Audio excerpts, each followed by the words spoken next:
Imagine this. A beat-up 1988 Honda Civic rolls into a garage, barely holding itself together, and a few weeks later it comes out looking like something out of a sci-fi movie.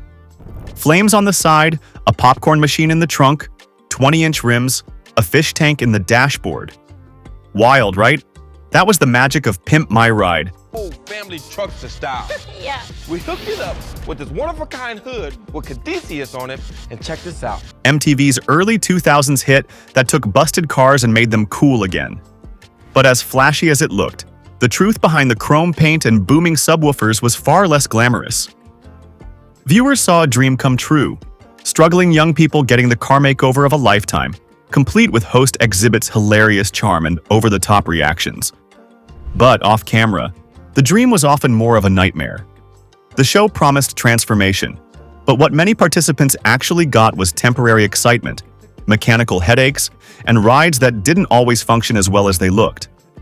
The deeper you dig, the clearer it becomes. I didn't know crap came in so many different varieties. I'm installing a coin-operated high-power binoculars that'll come down from a flip bar right over her head. Pimp My Ride wasn't really about helping people. It was about putting on a show. Underneath the hood, quite literally, things weren't always fixed. Behind the flashy edits, some cars stayed off the road. And the stories? Some of those were about as real as the fake car trunks filled with video games and candy dispensers. So how did a show that looked like a dream turn out to be such a letdown? And why are so many former participants speaking out years later? It's for a boat. He goes, it's a GPS for waterways. It will not work in your car. And they push you on how to say it and what to say and everything like that. We're going to break it all down. The lies, the drama, and the damage left behind when the cameras stopped rolling. What you're about to hear might just change the way you look at reality TV forever. Because Pimp My Ride didn't just pimp cars. It pimped people's expectations and left a trail of broken-down dreams behind.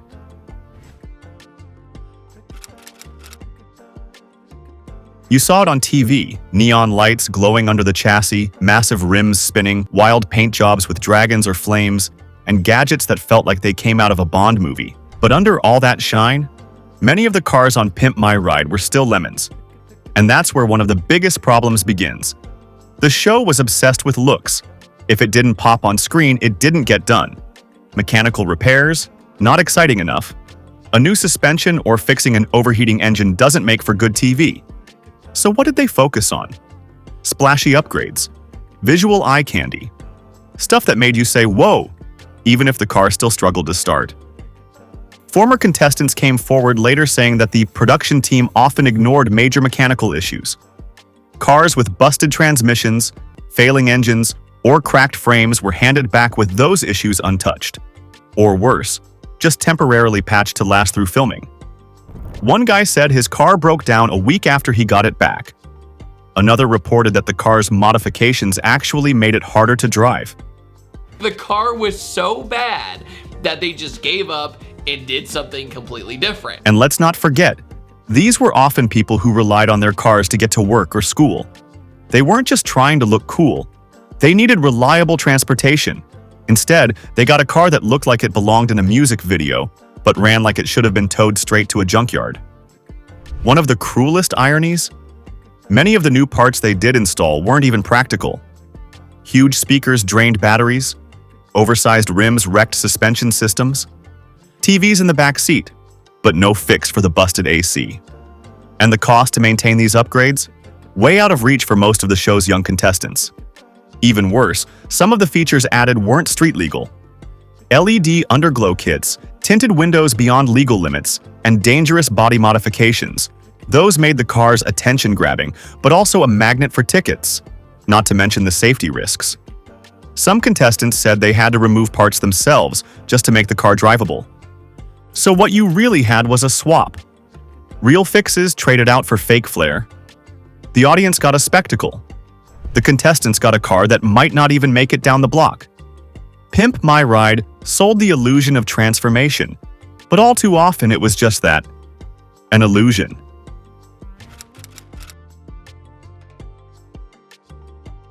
What you saw on Pimp My Ride was a smooth, fast-paced transformation. A beat-up car rolls in, Xzibit cracks some jokes, The mechanics cheerfully tear it apart, and boom, new ride in what feels like a few days. But behind the scenes, things looked very different. And the truth? It wasn't nearly as fun. First off, those quick turnarounds? Totally fake. Many participants reported that their cars were gone for months, sometimes up to half a year. During that time, they were left scrambling to find rides or take public transportation. The show made it look like everything happened in a snap, but in reality, long production schedules and slow work meant serious disruption to people's everyday lives.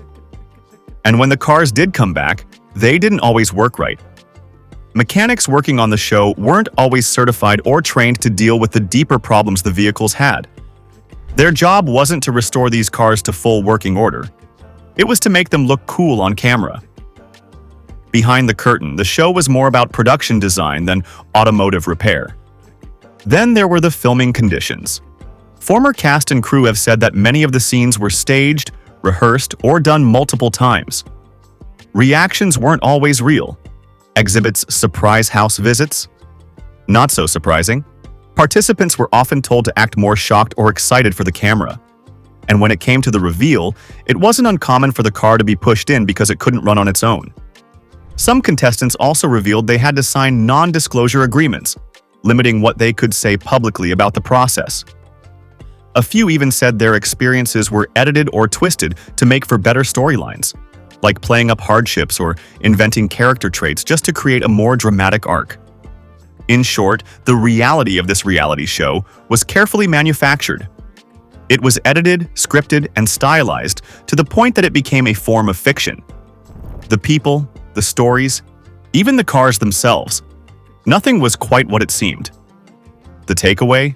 If it looks too good to be true on TV, it probably is. Pimp My Ride wasn't about helping people. It was about creating a spectacle, and the real work, the real struggles, the real people behind the scenes, they were just part of the set dressing. Let's talk about one of reality TV's worst-kept secrets. It's rarely real. And Pimp My Ride? It was one of the worst offenders.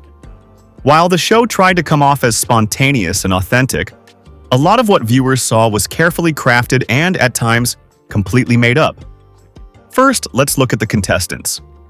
A number of former participants came forward after the show and revealed that producers coached them on what to say.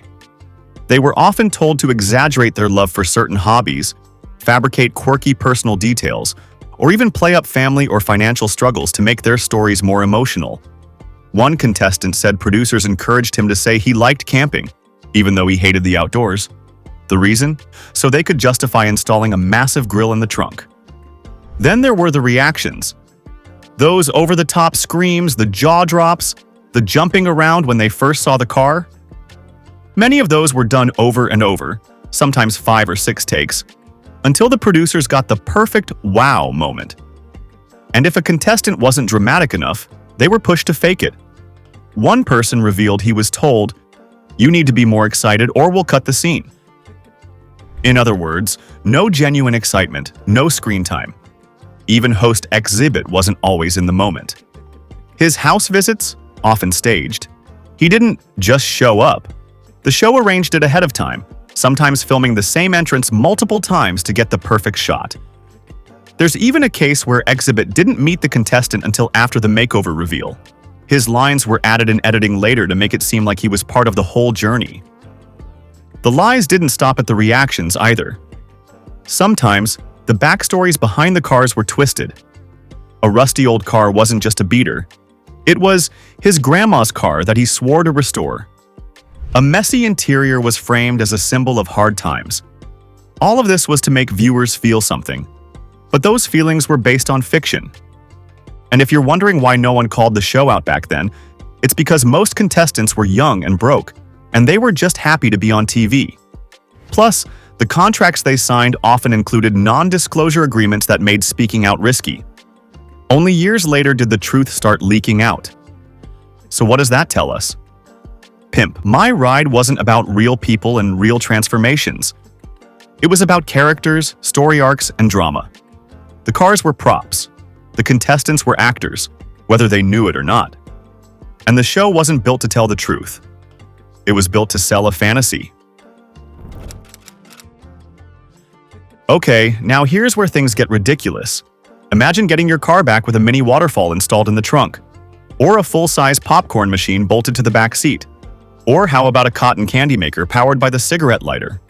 Sounds fun, right? Until you realize none of it works for real life.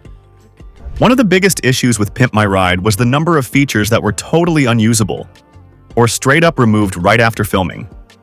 These flashy, over-the-top modifications made for great television, but they didn't hold up in the real world. For example, some contestants said the electronics added to their cars, like massive sound systems, TVs, video game consoles, and neon lighting, drained the battery so fast they couldn't even start the car after a short drive. One person said his battery would die every single day unless he unplugged everything.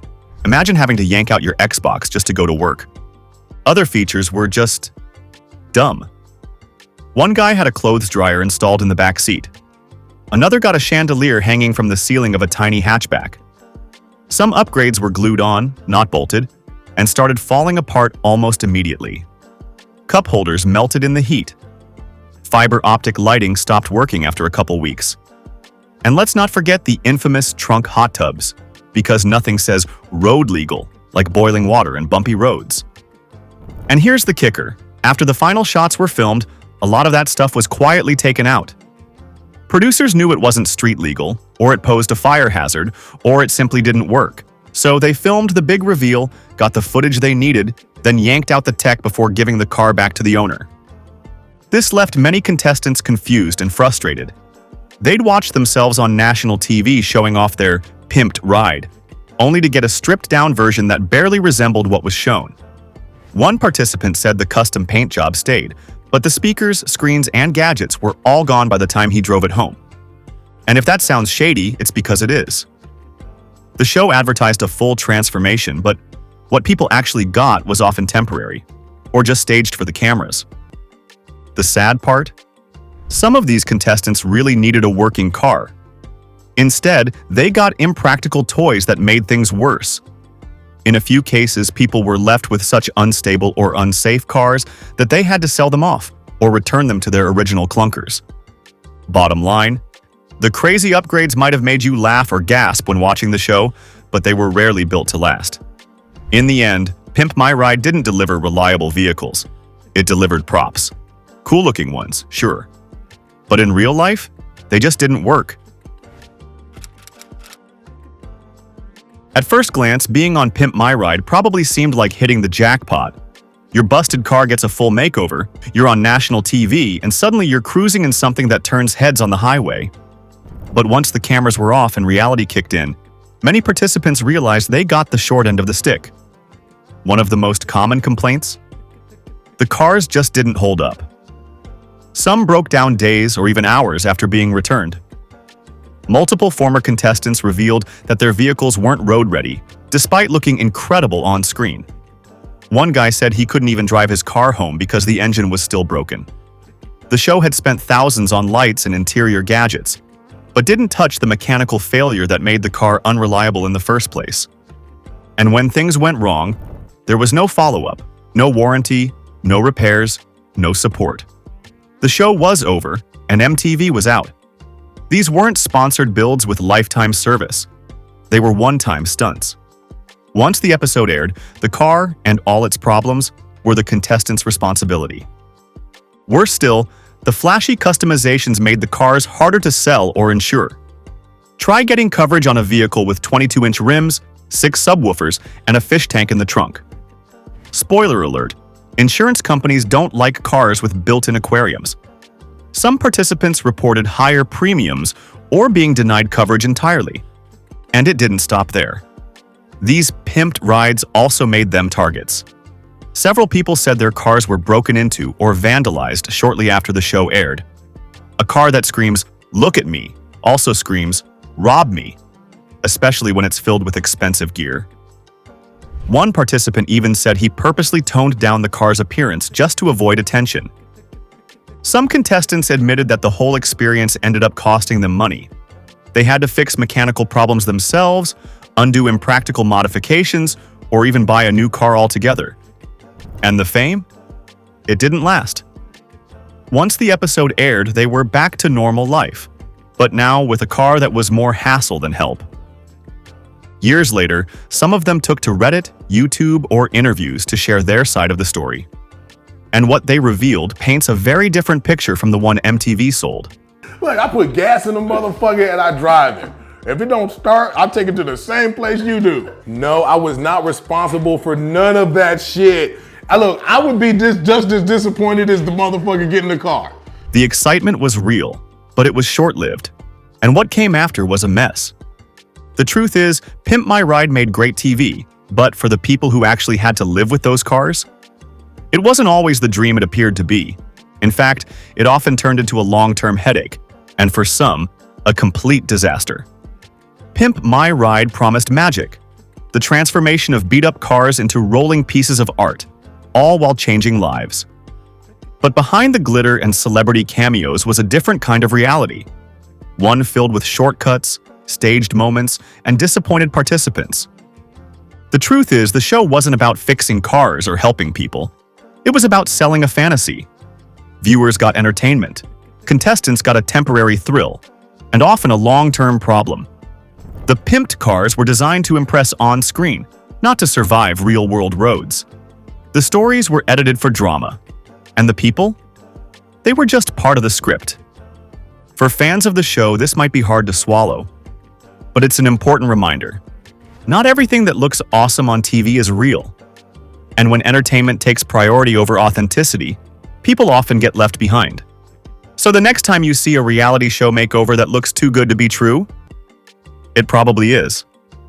If you enjoyed this breakdown, don't forget to like, subscribe, and hit the bell for more deep dives into the wild world of TV behind the scenes. We've got more crazy stories coming, and trust me, some of them make Pimp My Ride look tame.